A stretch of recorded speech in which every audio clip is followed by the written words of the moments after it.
There are places promised to the future, special places where our heritage and our hopes are preserved for posterity.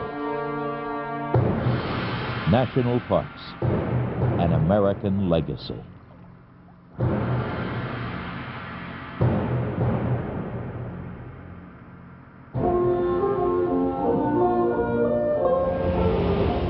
When white men first explored this great land, America's riches seemed endless. Forests, plains, rivers, and mountains stretched as far as the eye could see. For most, the vast wilderness was a frontier to subdue and conquer in the name of progress and manifest destiny. Nature's bounty would be required to meet the needs of the growing nation. But by the late 1800s, over half of the hardwood forests and almost all of the wild prairies were gone. Sensitive men and women anguished at the loss. Poets and painters realized that America's scenic treasures were not infinite or inexhaustible. Catlin, Emerson, Thoreau, and Muir looked beyond nature's raw resources and saw beauty and virtue. They were among the first to suggest parks and preservation. They spoke in defense of disappearing wildness. In wildness is the preservation of the world. Everybody needs beauty as well as bread, places to play in and places to pray in, where nature's peace will heal and cheer body and soul alike.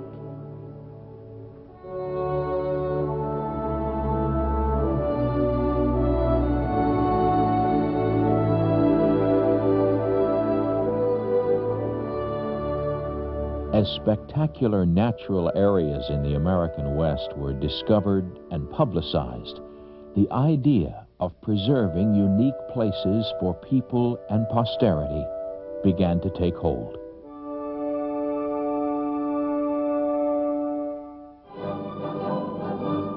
The national park idea emerged in 1864 when the federal government passed legislation to transfer the pristine Yosemite Valley and nearby Mariposa Big Tree Grove to the state of California, so they might be used and preserved for the benefit of mankind, held for public use, resort, and recreation, inalienable for all time. Elsewhere, the remote wonders of the Montana and Wyoming territories remained little known until the late 1860s. Successive expeditions traveled deep into the unknown. When these adventurers returned to civilization, they publicized their remarkable scenic and geological discoveries and suggested setting these wonders aside. Powerful interests gathered to sponsor Yellowstone as a national park. The Northern Pacific Railroad saw Yellowstone as a potential tourist mecca. Preservationists, long dismayed by the commercial ruin of Niagara Falls, strongly supported the bill. In 1872, Congress established the world's first national park, setting aside over 1 million acres as a public park and pleasuring ground for the benefit and enjoyment of the people.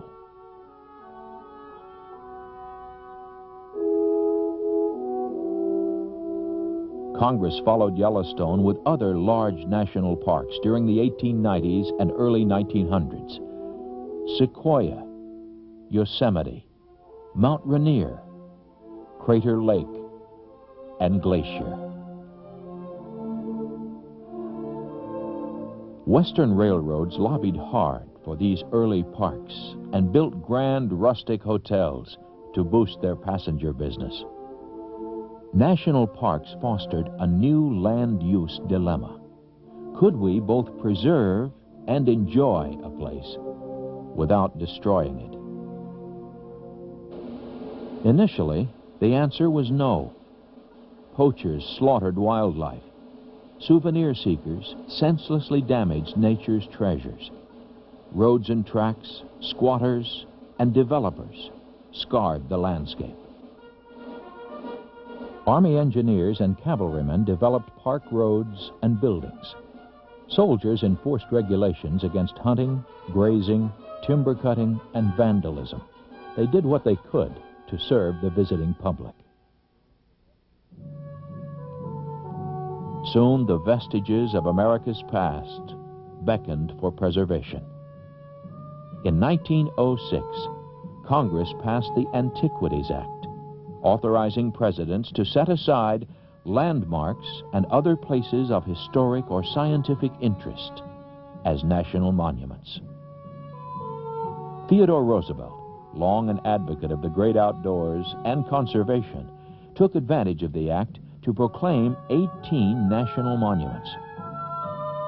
But these gestating parks were unable to protect themselves. Without manpower or a unifying organization capable of enforcing new conservation approaches, parks were vulnerable to competing interests and impacts. The conservationists of the utilitarian school advocated regulated use of natural resources, such as damming rivers and mining in national parks. They soon clashed with strict preservationists. When San Francisco sought to dam picturesque Hetch Hetchy Valley in Yosemite National Park, John Muir cried out in opposition. "Dam Hetch Hetchy? You might as well dam the people's cathedrals and churches." Yet after years of debate and struggle, gilded by presidential tours, the sanctity of national parks lost out to the forces of profit and progress. In 1913, Congress approved what some have called the worst disaster to befall a national park. The rape of Hetch Hetchy, as the preservationists termed it, underscored the need for an organization to manage and protect national parks. Stephen T. Mather, a wealthy Chicago businessman, vigorous outdoorsman, and a born promoter, complained to Secretary of the Interior Franklin K. Lane about the way the parks were administered. Lane, in turn, challenged Mather to come to Washington and lead the cause. Mather eagerly accepted the opportunity to protect America's national parks from apathy and compromise. 25-year-old Horace M. Albright became Mather's top aide. These two men convinced powerful and influential people throughout the country to join their crusade for a National Parks Bureau. In the summer of 1915, they conducted the first of several elaborate trips through national parks. Prominent publishers, editors, and writers from major national magazines and newspapers, congressmen, scientists, and business leaders were escorted into the backcountry to witness the wilderness firsthand. As Mather and Albright had hoped, the marvels of the parks and the necessities of preservation were trumpeted throughout the media. Gilbert Grosvenor of the National Geographic Society devoted the entire April 1916 issue to the parks. Congress also responded, and President Woodrow Wilson signed the long-awaited law creating the National Park Service on August 25, 1916. The service was directed to conserve the scenery and the natural and historic objects and the wildlife, and to provide for the enjoyment of the same, unimpaired for future generations. This would prove to be an uniquely American idea, a new challenge, a step towards a democratic park idea. Preserve our finest natural areas and cultural sites in the name of generations yet unborn. Mather was appointed the first director of the National Park Service, and Albright became assistant director. Pragmatic Mather spoke of a new era for national parks. Their inevitable destiny is to become an asset economically, as well as an incomparable source of pleasure, education, and spiritual uplift. Unfortunately, Mather was soon after hospitalized for one of several bouts of depression he suffered over the years, leaving the youthful Albright to organize the Bureau, obtain its initial appropriations, and prepare its first park policies. Mather and Albright were convinced that more visitors must be attracted and accommodated if the parks and the Park Service were to succeed.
During these early years, the determination to sell the national park idea led to policies that seemed to neglect the resources, but they did attract many new visitors.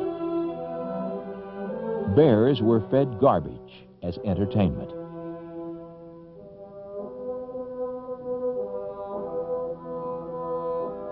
Predators, the wolf, mountain lion, and coyote, were killed so visitors might see popular animals such as deer and elk. Fires were suppressed, even when ignited naturally.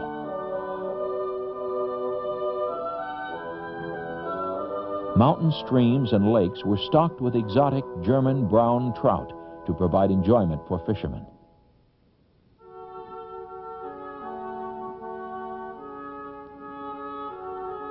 No one at the time anticipated the negative consequences of these measures. It would be another 30 years before nature's web of life was understood. Words like biosphere and ecosystem were not even invented yet. Only recently have we learned of the precarious balance of nature and the interrelatedness of all forms of life.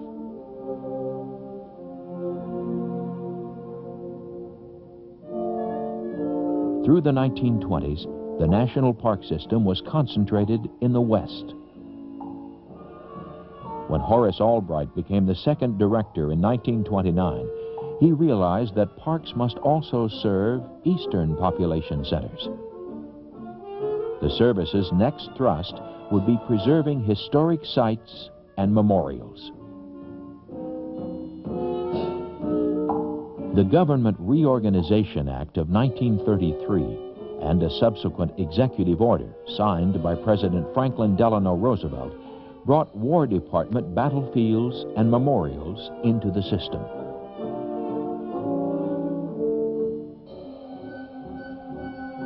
Out west, the long-sought Grand Teton Range was enfolded under National Park Service protection. The two biggest things that I wanted to do was to get the Grand Teton National Park, which I'd gotten in the last days of the Coolidge administration, February 26, 1929, and now I'd gotten all the historical areas.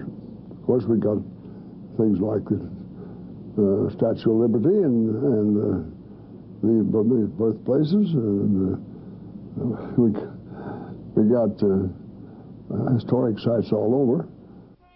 Today, almost 2/3 of America's parks focus on the history and prehistory of the nation. Even when the nation was strangled by the Great Depression, the national park idea flourished.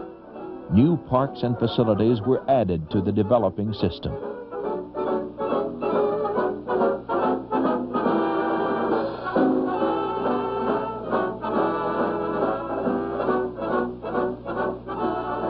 In 1933, the chief concern of the American government was to break the back of a bad depression. Among the conditions to be remedied were two President Roosevelt recognized at once. Employment for hundreds of thousands of young men and war veterans was imperative. The organization and work of the Civilian Conservation Corps was undertaken. And in 2 years, through this unique plan, both problems were well on their way toward solution as great aids to economic recovery. The saving of natural resources was conservation pure and simple.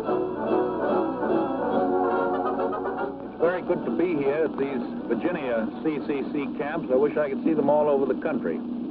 I hope that all over the country they're in as fine condition as the camps that I've seen today. I wish that I could take a couple of months off from the White House and come down here and live with them, because I know I'd get full of health the way they have. For the national parks, these relief programs meant the construction of new roads, trails, bridges, and buildings. With these efforts came a renewed pride in preserving and protecting America's treasures. By the end of the 30s, the number of parks and monuments had grown to 178.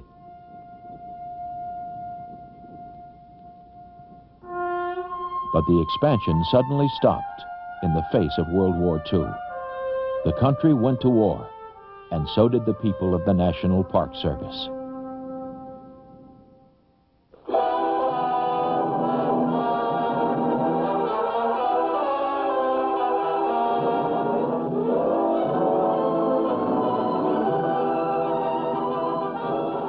And out of our grim resolve to win the war which was thus forced upon us came a great miracle of industrial production. Tanks and guns and planes and ships and other fighting tools for our fighting men. More tools for war than any other nation had ever produced in so short a time. As war approached, most parks were closed. During this national emergency, great pressures mounted to mine minerals and cut timber within park boundaries. But the national park idea had crystallized. While some grazing was allowed inside national parks, preservationists generally prevailed. As the war wore on, some parks were used by the armed forces for training, rest, and recreation. Peace brought prosperity, the baby boom, and the automobile. Suddenly, millions of Americans looked to parks for recreation. But years of neglect had been hard on park roads and facilities. Their dilapidated condition demanded attention. National Park Service Director Conrad Worth personally proposed to President Eisenhower a novel, ambitious plan, Mission 66. It concentrated on modernizing roads, bridges, trails, visitor centers, and employee housing by 1966, the 50th anniversary of the National Park Service. New road construction and development within national parks to accommodate increasing visitation raised again the dilemma of balancing public use and resource preservation. More leisure time and Americans' increasing appetite for greater variety led to new kinds of recreational parks. National seashores, lake shores, and trails were born. Recreational areas were established. Glen Canyon, Puracanti, and Whiskey Town impoundments offered swimming, fishing, hunting, and boating.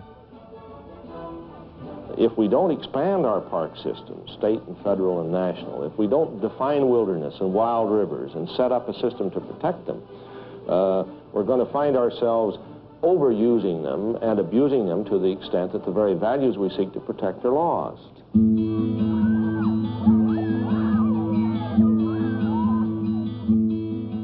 During the 60s, new ideas and new needs stimulated Park Service Director George Hartzog and Congress to expand the system by broadening the concept of national parks. Major urban parks were established in New York and San Francisco, offering access to tens of millions of people who had never even heard of national parks. Scenic rivers, wild rivers, national trails, and parks for the performing arts all joined the system to meet the needs of a diverse America.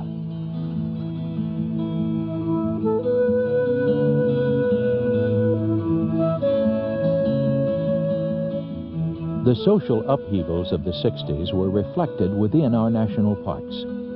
An increasingly self-indulgent society confronted parks with new kinds of problems and yet instilled a new awareness of the environment. The Park Service responded with environmental education programs fostered by Director Hartzog. Throughout the 60s and 70s, Congress strengthened the protection of park resources through a host of new federal laws. The National Environmental Policy Act required public participation in issues related to preservation and use. Is to take and make abstraction of the building form. More than ever before, park management would seek public input in managing public lands and park resources. The bicentennial of our nation's beginning sensitized Americans by celebrating the values and ideas that formed the cornerstone of our history and heritage.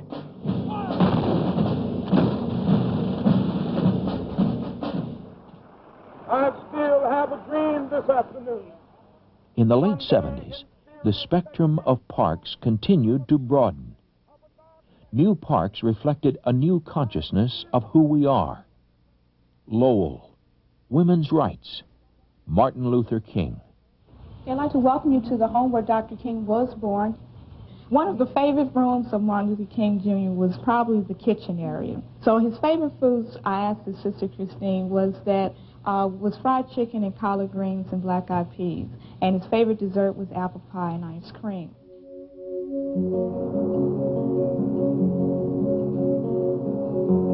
A growing fear of a vanishing natural world prompted the transfer of huge land areas in Alaska to the National Park Service. Wilderness parks and preserves of great ecological scale and value.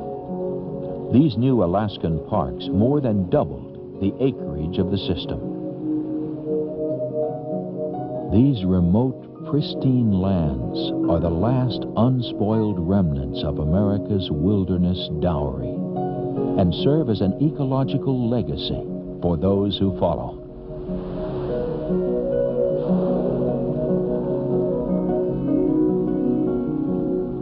In today's consumptive world, even Alaska's isolated vastness is no protection against the planet's growing environmental ills. National parks now must serve as living barometers of the health and fate of Mother Earth. 2 meters. It was, all three were isotes. At 4 meters, all three were non-color. New science and new explorers search for the mysteries of nature's global interconnectedness. Within these special places, scientists now monitor nature's changing pulse, and measure our declining ecological legacy.